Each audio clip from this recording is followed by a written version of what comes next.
Hi, I'm Rahul Singh, CIO Equities at Tata Mutual Fund.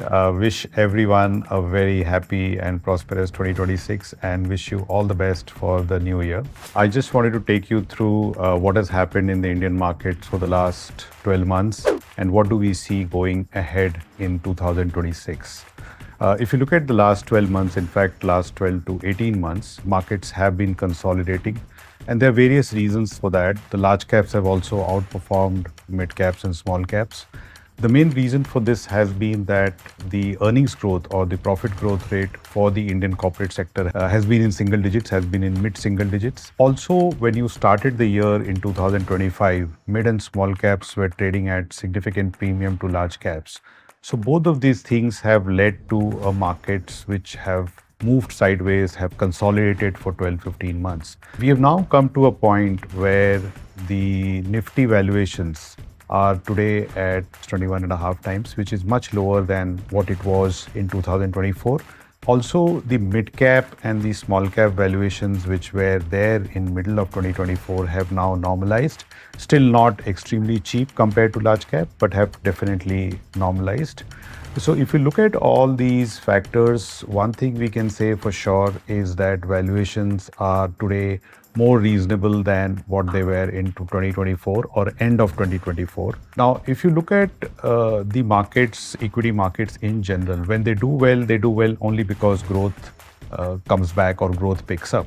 We are seeing that factor is also changing. And I think that's the most important thing really to focus on when we look at Indian markets and we look at how Indian markets are likely to do next year. Now, why are we slightly more optimistic about growth next year, apart from the GDP growth rate? I think the corporate earnings growth rate is likely to be better next year, led by banks, led by commodities. Also, consumption in some pockets, which was lacking, is going to come back in 2026.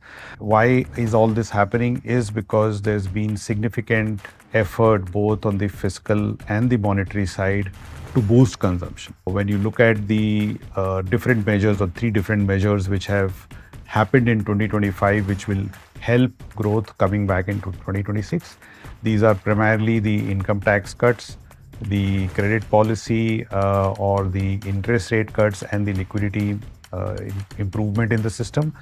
And to end with was the GST cut, which has actually led to significant increase in the consumption sentiment. And we are actually seeing it at the ground level that the consumer sentiment has improved for the better.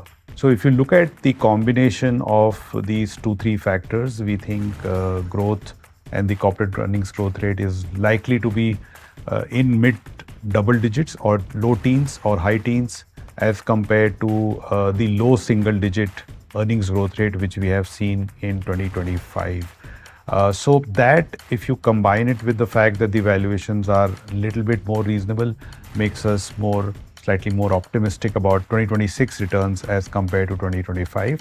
What are the segments and what are the funds to focus on? I think clearly in this scenario, we are seeing that most of the thematic returns are over and the markets are likely to be more bottom up. So we would encourage investors to look at the more diversified categories, which is large cap, large and mid cap, flexi cap, multi cap, and not really go after the thematic funds, which have done well in 2023, 2024.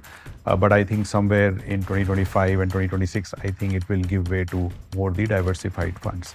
The other category of funds which I think will continue to do well is the multi-asset fund because of the way commodities are doing well, and especially gold and silver.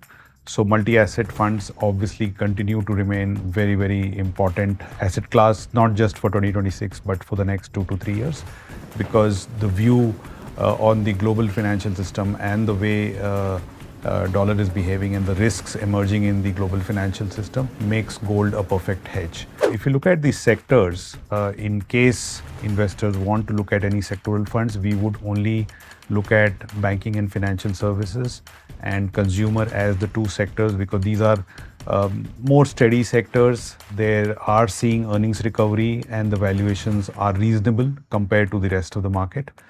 If you look at the contra bets, I think the only contra bet we can see today is on the commodities side, commodities and resources side, where I think industrial metals would also see some upside in 2026. So overall, to summarize, I think markets today are in a much better place compared to last year in terms of valuations. Markets also are today in a much better place compared to last year in terms of the growth outlook. So if you combine the two, I think the outlook for 2026 is going to be steady and more optimistic than 2020, what we have seen in 2025. Thank you very much and happy investing.